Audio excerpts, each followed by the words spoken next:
Let's move out west. San Francisco 49ers at home against Miami. Not the game we predicted, but Brock Purdy had a nice Mr. Irrelevant becomes extremely relevant now, Richard. Jimmy! Walk me through San Fran's game. Oh, Jimmy. Oh, this is heartbreak. This is terror. This is nightmare scenario for the San Francisco 49ers. Jimmy G, who was saving the season, goes out, and Brock Purdy does a solid, very solid job. Kyle Shanahan deserves a ton of credit for what he was able to do with Brock Purdy on a short notice. Brock Purdy didn't probably get any first-team reps. I would imagine the entire week. Went out there and executed and got the job done. Christian McCaffrey, but the defense. Eric Armstead, Nicholas John Bosa, Jimmy Ward. Like, those are the names you need to be talking. Jimmy Ward, Nicholas John Bosa, the player of the year, the defensive player of the year, Nicholas John Bosa. And they didn't even give him a, comeback player. Like, he should have been on first-team All-Pro. Like, don't get me started on Nicholas John Bosa. He better be a first-team All-Pro this year. And he better, if he's not at least first or second in that Defensive Player of the Year vote, you guys are doing it wrong. Like, their guys having great seasons, but he's having impact. The sack at the end of the game pretty much shut the game down. Sack, forced fumble, 4 touchdown. Like, who's doing it like that? Who's doing it like that? And Eric Armstead, the kingpin, I told people, when the 49ers get Eric Armstead back, it's going to be different. And it is. And I'm sure Nicholas John Bosa would tell you himself the kind of impact that Eric Armstead makes. I'm sure Jimmy Ward on that interception when Eric Armstead's being held and making a tremendous impact on a quarterback, Tua Tagovailoa would tell you the impact that Eric Armstead makes. I mean, it's remarkable. Richard, I don't doubt it. I mean, this game convinced me because last week when they beat the Saints, I mean, we talked about it. Yeah, you got the shutout, but you only scored 13 points. You know, it was kind of that it left you wanting more. And then this game, Miami, 75 yards to the house, first play of the game, and you're like, oh boy, you know, we're in for a little bit of a shootout. And then all of a sudden, you know, San Fran just takes control of the game and never relinquishes it. But they lose Jimmy G in the process, Rich. What does this mean? We don't know how long he's out. I mean, maybe you know more than we know, but what does this leave this team with? Questions, Mitchell. It leaves them with a lot of questions, Mitchell. I was talking to Fitzmagic, telling him to warm up his arm because they need a veteran quarterback to back him up regardless. You know, they have one quarterback on the roster right now with Jimmy G banged up. Like, there aren't a lot of answers, and the trade window's gone. So it's not like they can, pack in some draft picks, go get a nice veteran that's backing somebody up. You have very few options. You hope you can get somebody that they're familiar with or a young guy you're familiar with, somebody you're comfortable with, and you go that direction. But man, it's tough. It's tough. Brock Purdy got it done, you know, and in the moment, everybody's excited. Everybody's happy. That's a tough defense to go against, especially as a rookie. There's zero pressure in them all day.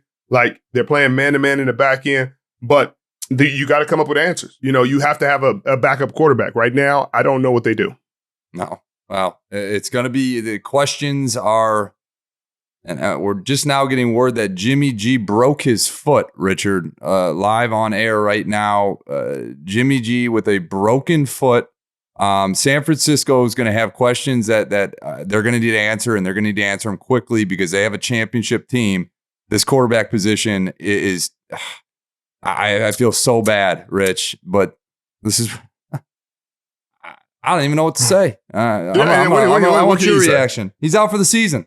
It's unfortunate. I mean, 49ers fans always feel cursed. They feel like this is the curse of Levi's, but I don't know what you do. I really don't know what you do. You trust Brock Purdy. You cheer for Brock Purdy. You hope Brock Purdy works out because that's the only that's all you got at this point. You don't have any other choice. Well, Richard, I mean, a team that probably sees some life here in this division now, and that's rattling. Jimmy G out for the season, broken foot. We can touch on the Broncos. I mean, I feel like we have to because they played in a game against the Baltimore Ravens with Lamar Jackson. I mean, let's just talk about the injury then, Rich, because this game means a heck of a lot more with this injury to Lamar. I mean, if you're Lamar, what are you doing? Mitchell, I'm not playing again. You heard John Harbaugh say it could be a couple of day-to-day. It could be week-to-week. Cool. That's cool. It's over with for me.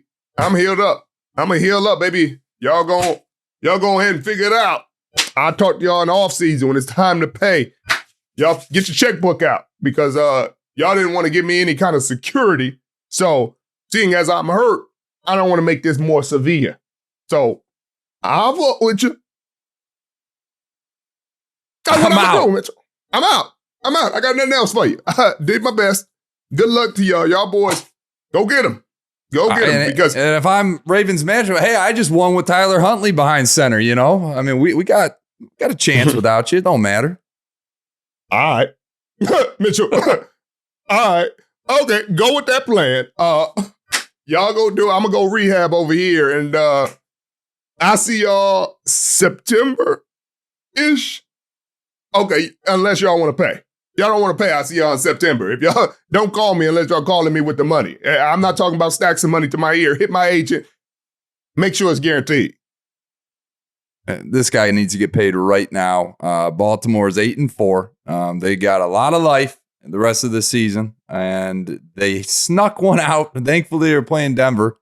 This defense for Denver has just did they even show up this week? Did they even come to practice, or is this Mitchell? Justin Simmons had 2 interceptions. Mitchell. Deshaun Williams had 2 sacks. There are headlines out there saying that Denver's defense let them down. That it's a letdown because they scored 1 touchdown, Mitchell. They scored 1 touchdown. They had a game-winning drive at the end, Mitchell. You know what's frustrating about that, Mitchell? Is you hold a team to 10 points, Mitchell, you expect to win. Sure. When they hold a team to 10 points, Mitchell, you expect to win. That got to be a win. That got to be a win. Mitchell, when they held the San Francisco 49ers to 10 points, they scored 11. Mitchell, they won.